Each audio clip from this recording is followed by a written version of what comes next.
اچھا جی، آج کی ویڈیو میں ہم آپ کو آسان الفاظ میں بتانے کی کوشش کریں گے کہ جو لوگ اپنی شوگر کنٹرول کرنا چاہ رہے ہیں بغیر دوائیوں کے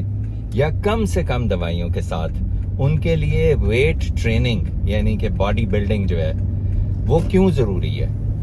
باڈی بلڈنگ یا ویٹ ٹریننگ سے ہوتا یہ ہے کہ آپ کے مسلز سارے کے سارے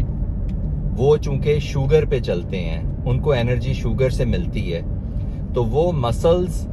جب ویٹ ٹریننگ کی وجہ سے ہیلدی ہو جاتے ہیں تو وہ عام حالات میں بھی، یعنی ایکسرسائز کرتے ہوئے نہیں، عام بیٹھے ہوئے، سوتے ہوئے، لیٹے ہوئے، کچھ بھی آپ کر رہے ہوں تو ان کی ایفیشنسی بڑھ جاتی ہے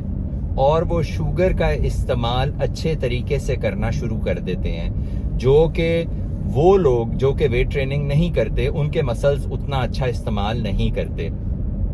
اور یہ ہلکا پھلکا وزن اٹھانا نہیں، پراپر ٹھیک ٹھاک وزن اٹھانا ہوتا ہے ویٹ ٹریننگ میں، تاکہ آپ کے مسلز کے اوپر ٹھیک ٹھاک لوڈ پڑے۔ آپ نے اگر کبھی ویٹ ٹریننگ پہلے نہیں کی ہوئی تو کسی سے سیکھ لیں، کسی ٹرینر کو انگیج کریں یا کسی ایسے بندے سے پوچھیں جو کئی سالوں سے ویٹ ٹریننگ کر رہا ہو، کیونکہ اس کی بہت ساری احتیاطیں ہیں جو وہ آپ کو بتائیں گے۔ اگر آپ نے پہلے کبھی ویٹ ٹریننگ نہیں شروع کی ہوئی اور آل آف اے سڈن آپ شروع کر دیں گے تو اس سے چانسز ہیں کہ آپ اپنے آپ کو انجری کروا لیں گے، کوئی تکلیف ہو جائے گی۔ مثال کے طور پہ مسلز میں ٹینڈنز ٹیئر ہو جائیں گے، مسل سپرین ہو جائے گا، یا اس سے بھی زیادہ اگر آپ نے زیادہ وزن اٹھا لیا اور آپ کی باڈی ٹرینڈ نہیں ہے تو آپ کی کمر کے مہرے جو ہیں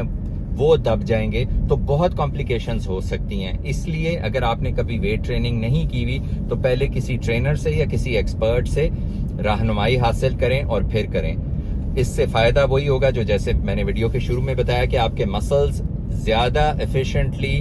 شوگر کو استعمال کرنا شروع کر دیں گے اور جو آپ کی شوگر بڑھ رہی ہے وہ کم ہونی شروع ہو جائے گی۔ اور اگر آپ دوائیاں کھا رہے ہیں تو دوائیاں کھانے کی مقدار کم ہو جائے گی، اور جس کی وجہ سے ہوگا کہ دوائیوں کے سائیڈ ایفیکٹس بھی کم ہوں گے یا نہیں ہوں گے۔ اس بارے میں کوئی سوال ہو تو ضرور پوچھیں، I will try to answer. Thanks for watching the video.